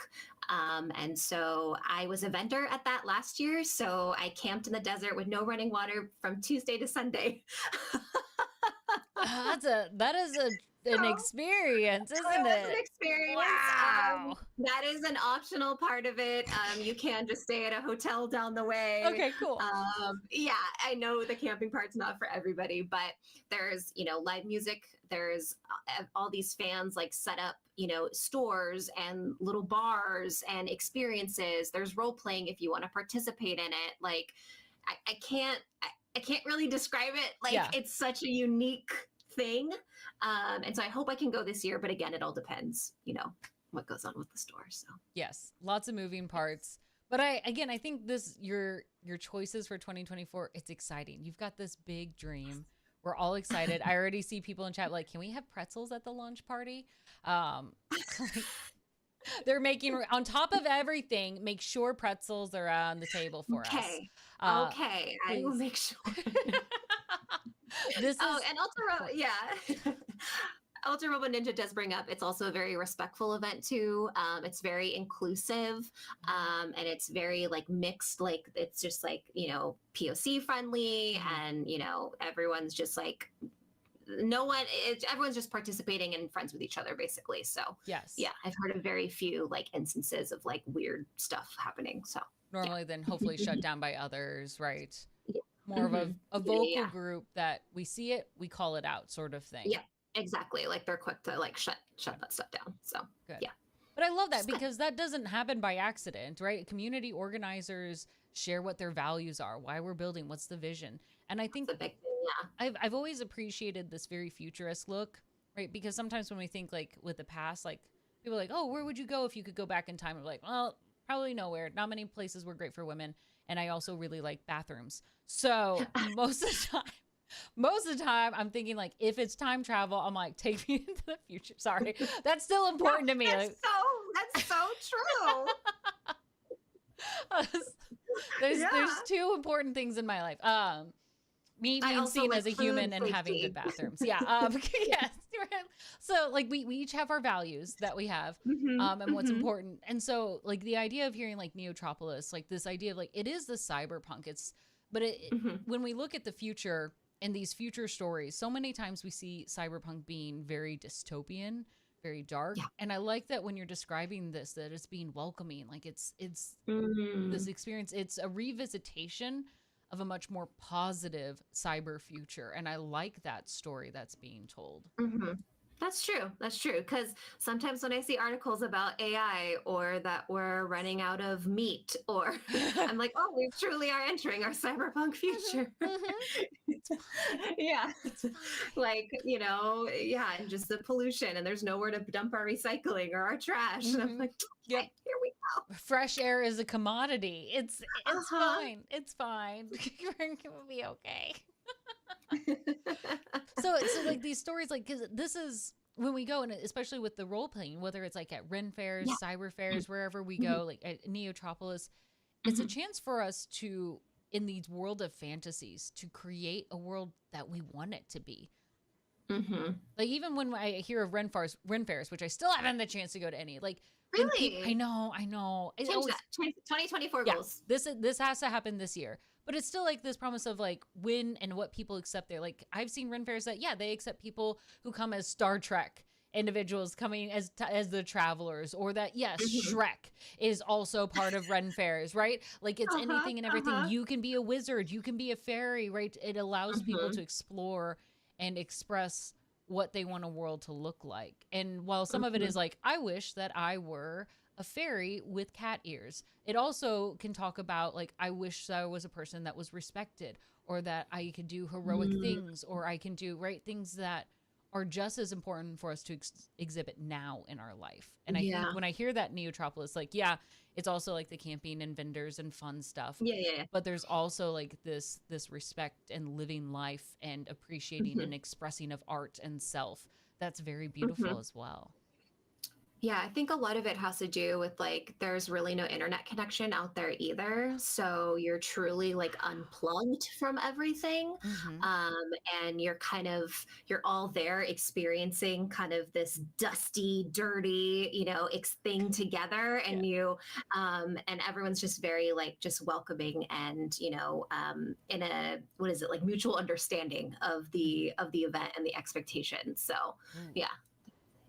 Okay, that's cool. You're selling me on this. Thank you for planning my 2024 for me. Come on down. First, I'm gonna go to a Ren fair. I'm gonna check out Neotropolis. Yes. I'm gonna go to LA for your brick and mortar opening. Yes. So there's 2024 is closed, everyone. That's all I can handle. But that's honestly, the brick and mortar is exciting, is thrilling, but it's also got to be daunting. What is it like now to start planning like the actual physical space of this? So much of it's been digital, right? You've got your website, you're choosing products, but now you're creating a real experience that people step into. So if y'all thought that residential landlords were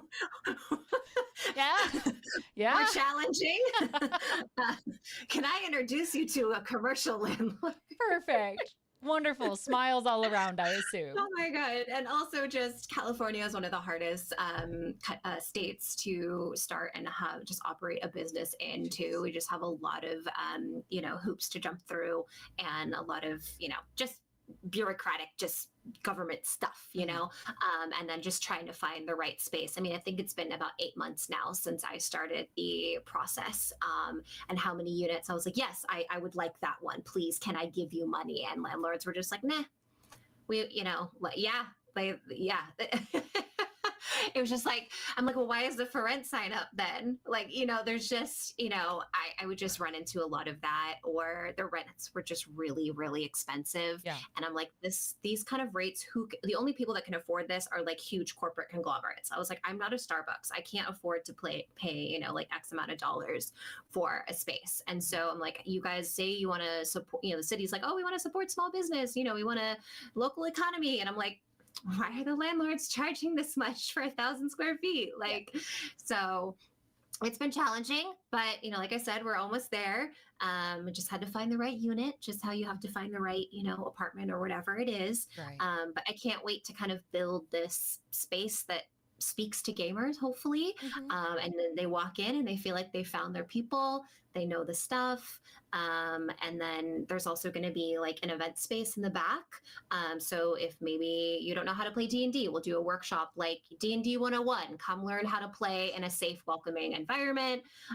Or if you're a new cosplayer, like here's how to use Warbla, or like whatever it is, so there'll be a space in the back to kind of nurture that community. Oh my gosh. I love that. The idea of offering classes, right? Well, it pulls people in, and it makes me think like you're not building just a store. You're building a community. You're giving this a hub. And so I adore this idea. I think it's brilliant. But that you're also thinking the variety of like, yeah, it's for cosplayers or somebody who wants to get into cosplay, because Warbla is intimidating. It doesn't matter how many YouTube videos you watch. Like actually touching it for the first time, like I'm supposed to do what with this and with a heat gun?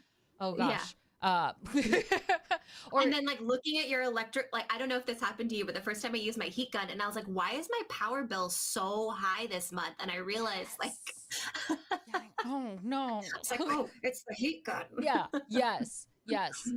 Even like playing D&D, like if you start for the first time, you sit down and you look at that player's handbook, it is a chunk and it is not a fun read.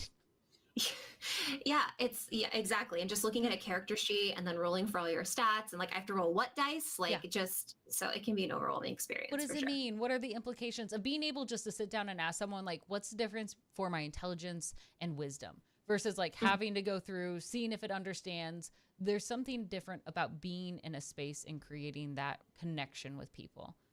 Right. Exactly. I'm so excited. Talking about meeting people. So there you go. Meeting new friends. Yes. You're going to create a community that much like what you have, and you're sharing that out now with others on the other coast. I'm trying. Yes. Have you heard of the third place kind of discussion? Do you know the third place? Tell me more. Okay, so this was, well, depending how you feel about Starbucks, whatever, that is here nor there. But a big goal when Starbucks first started was to build a third place for people. So you have your home and you have your work, and then you have what's called this third place. So in some countries, it's like the local park and like the park that you take your kids to, and they're on the swing set, and you talk with the other parents, and there's like this community that builds.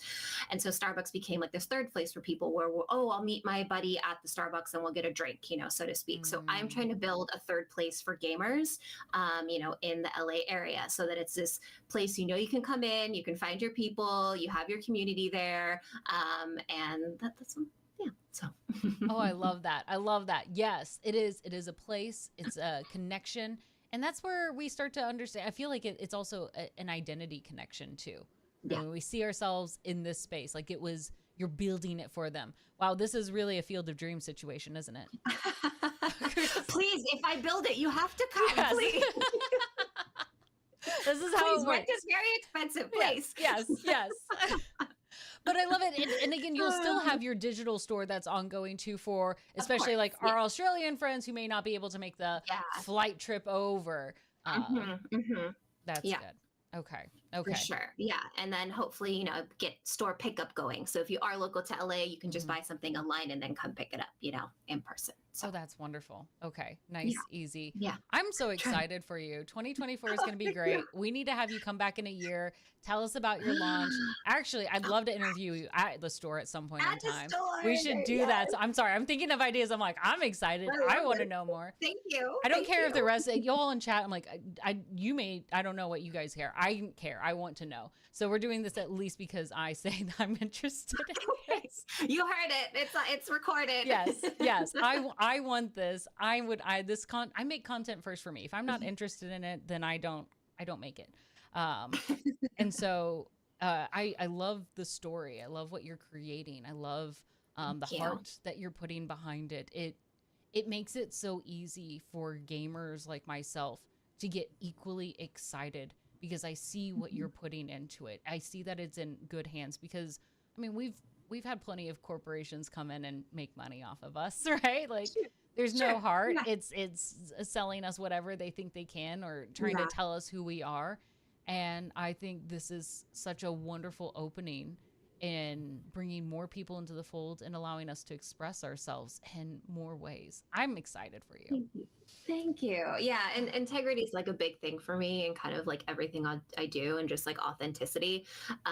And that term like fake gamer girl, like I have just like a visceral, like gross, like reaction to it. Like I just hate it. And I've dealt with it. I've dealt with that for so long, in the early days of just gaming where it was just like not a safe space whatsoever for women. Yes. So just, I'm very, sensitive to that and being like, look, I know I don't have to prove anything to anyone. Like I know I'm into video games, but I also want people to know that like Geeky Glamorous GG is like a place for gamers by a gamer that really cares about the brands and the products. Yes. You are a real gamer. Don't forget that. You are a real gamer. I love that you mentioned like the fake gamer girl. That sounds like a mythical creature. Like if a girl says like I play video games, she's a gamer, You're a right? gamer. That's Yeah. it. Like that. Yeah. There's no such thing as a fake gamer girl. No. And it's like, okay, so who's the police then that says who's a gamer or not, and what game constitutes making you a gamer or not? I feel like this conversation blows up in the comment section of Kotaku or one of those sites all the time, and I'm like, we're still having this conversation in 2024. Like, you play video games, you're a gamer, like, full stop. There's no. Does it? It doesn't even matter how much you play, right? Maybe you only get to play once every 3 months because that's your work schedule and that's the only time you get to sit down with your Switch and open up Animal Crossing. You're still a gamer, right? Done. You only play Candy Crush, you're still a gamer, right? I'm still a gamer. Yeah. Suck it. It's just, yeah. Yeah. Listen, it's everything, because I think, oddly enough, it's not always those situations where I hear the title fake gamer girl being thrown out. It's in the competitive lobbies. Right? It's like, I hear it in, surprisingly, I hear it in Call of Duty. I hear it in League. Like, and it's like, listen, if you're in these spaces, you're pretty serious enough to deal with it. Like, excuse me, if I downloaded a 65 gig update for Warzone, I'm in it to win it. Okay. Yes. Like, do you know how much space that is? Yes. You're like, I built the PC for this. Tell me I'm fake. Come on. No. Yeah. Well, if there's ever a panel or a court system to ever determine, then maybe we'll get to the final end of that discussion and never see it. But we're going to be real aggressive with our mallets. Gamers, next. Done. We're going to be the fastest court system in the U.S. It's amazing. But I love this. You're a dream. Let's make you the judge and ruling body. Okay. For determining who are gamers. Yes. If it's a running position, you have my vote. I'll be part of your campaign. We'll make it happen. We'll make it happen. If I can wear like a little bit more fashionable outfit though, because this like black muumuu, it's not gonna work for me. No. You get to revisit all of that. Thank you. Yes, very much so. Very much so.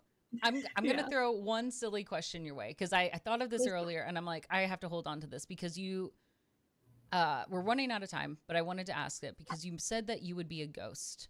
In your afterlife, that you would be a ghost. So I thought of this and I was like, I wonder if she were a ghost, what console would she haunt? And I was like, I really want to know what one would you, because then imagine this, whatever console you choose, you haunt and get to go into any of those games. Oh.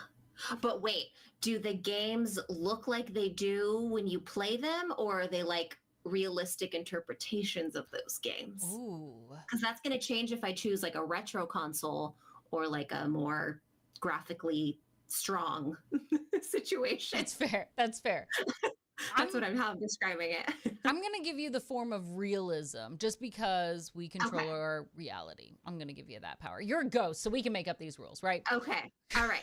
So I was first thinking, I love Super Nintendo. That's like my top console of all time, but it doesn't have Mass Effect on it. So I'm kind of like, can I say PC? Because then I can be anything. What a catch-all. I feel like that's a loophole. Dang it. That's me for asking a bad question. I will be a ghost of every computer there ever was. Listen, if there's no Wi-Fi, though, you're stuck. LAN parties only. Oh, shoot. Okay, Super Nintendo then. That's my answer. You've got a backup. No, that's fair. Yeah. That's fair. Okay. Actually, I like the PC. I'm going to respect that choice because I think it's part of it is that you like options. You want to be able to do any and everything of what you will, especially if you're a ghost and you're here for immortal time. Play all the games. Play all the games. What would you pick? Ooh. I mean, I feel like I feel like I'd be cheating if I said also PC, because I'm like, I didn't think of that. Oddly enough, Mass Effect will always be my favorite game, but I think I would be slightly tempted to do PlayStation, just because the original PlayStation, more like 4 or 5, because I was loving like Horizon Zero Mm. When I'm loving these metal dinosaur babies, I'm You like, know, that's a good land. That's a right? good, like, scenic, beautiful place. Also good. God of War is still in there too. Okay. Fascinating story, great lore all around. I don't know, like, but the thing Those are some good is, titles. it is. The only thing is, I hate the PlayStation controller with a passion. Oh, this is awkward then. Okay. Right. Like it's uncomfortable. Are you a Okay. PlayStation holder? Like, I'm actually a PC is like my number one. okay, Like fair. everything else is like Okay. very small. Okay. Yeah. If So I I play didn't anything offend else, you. it's a Switch. Okay. No, no, did not offend me at all. The hands just feel weird to me. I'm like, I can't get around this PlayStation Do you controller. like Xbox then? Is that your okay? Okay. Yes. It is a little bit more. Yeah, Yeah, I could see that. there's a little more curvature to it, a little more Mm-hmm. like A little bit more clunky. yeah, yeah. Like the controller, the Xbox controller kind of has hips. If I frame it like that, like I like that. right, like she's easy to hold. But, you know, can you embroider that like on a pillow and just She's got hips. perfect. Perfect. That's how we're playing this out. Yeah. Yeah. I am not meaning to add any body parts to anyone's controllers. I'm sorry. I don't mean to do this. This is not that kind of show. It's not that kind of show. This is plastic. Press whatever buttons you want. I have to say I've had a blast having you on this show. You're a delight. You've got big dreams, and we're all cheering for you. We cannot wait to see what you accomplish. 2024 is going to go by so quickly, and right, like we're already we're March is just around the corner. I know, but it's a lot. But tell us, where can we find you? Where can we continue to stay connected of all the cool things that you've got going on? Okay, I'm geeky glamorous everywhere on the internet. Literally, like, just look me up.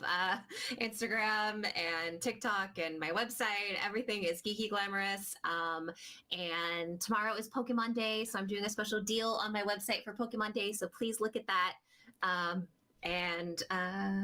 Yeah, thank you guys so much for having me. This was so much fun. Come hang out with me on social. I'm most active on like Instagram stories and TikTok. So those are my number ones. And I would love to see you guys after the show. Yay. I love that. Okay. I immediately, when you said that, I refreshed your website and I saw the Happy Pokemon Day and I got really excited. Y'all, if you spend $25 is such a low barrier. So $25 or more on any Pokemon products and receive a free Pokemon Cable Buddy. Listen, and you can have your choice. There's a cute Pikachu, there's a Piplup, there's a Mew, Drifloon, which isn't Drifloon. Drifloon's cute. Wasn't Drifloon supposed to like kidnap children? I think that's right. Yeah. Oh, he's so cute Because like though. the evolution is a hot air balloon. Yeah, and he's a ghost. So there, for all you horror fans out there, It's a very cute ghost. Drifloom's your baby, right?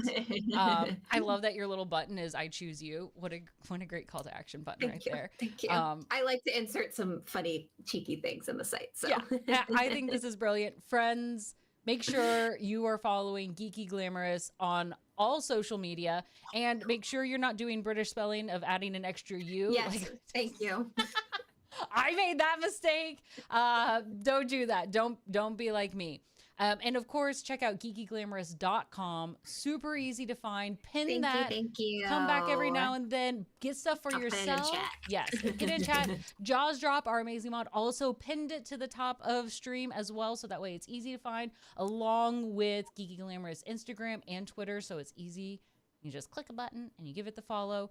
But seriously, this is great for yourself if you've got gifts that you're looking for people. And remember, as gamers, there's a lot of ways that we can show support to the amazing individuals who are doing good things in these spaces, right? Maybe right now purchasing power is not what you've got in your pocket. Maybe your wallet's a little tight, but still going through and following or sharing on Instagram stories, inspire, let other people know like, hey, there are these cool things that are out here.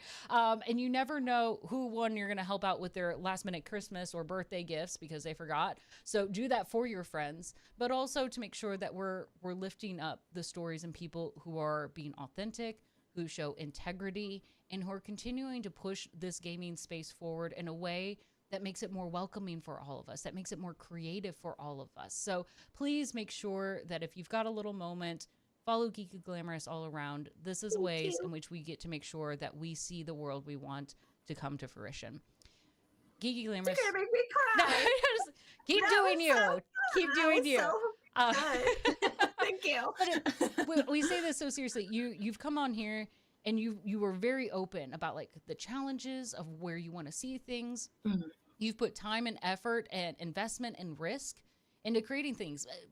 I mean, I don't want it to ever sound scary, but it is like doing a brick and mortar is scary. There's risk, Mhm. there's challenges, there's more headaches than I could send a bottle of aspirin towards you for, right? Like you are in your own champion quest right now. And Mhm. you are taking on very tough battles to create things that are going to benefit the overall gaming space. So thank you for that. Thank you very, very much. I will channel my inner Aloy. Yes. And we'll get there. Yes. Listen, I just want to buy her spear. That's I'm like I've got a spot on my wall for it, right? Like I've been waiting for it. All right, a year from now, I'm gonna yes. check in with you. Yes. I'm like, this is me. I've been waiting for this. No, thank you again. Thank you for coming on this show. Good friends, all of you who have come and joined us for an amazing conversation. Thank you for coming by, sharing your own stories about how gaming has impacted you, of things that you love within this space, and of course, how much you all have loved Geeky Glamorous, our friend Mandie here in this space as well. That's important. If you like more of these stories, come back. We're here every Monday over on the Gamers channel. Plus, all right, this weekend, oh my goodness, is it already coming up upon us? The Gamers Awards is going to be live. It's going to be streaming on so many different places. All right, keep track of the gamers on all of our socials. We'll share details. We'll share live. There's been a lot of amazing individuals who have been nominated for awards. Be sure to go cheer them on. And even if you don't know them, guess what? It's the perfect place to find cool people to follow. It's my favorite place to find cosplayers. I go every year to the Gamers Awards and I just follow all the cosplayers that have been nominated. I'm like, my Instagram feed just got so much better. So I encourage you, find cool people, stay connected, support in any way that you can, and we'll see you all next week. Mandie, any last words before we close out? May all your games be GGs. That's perfect. GG, friends. Bye, everybody. I love that.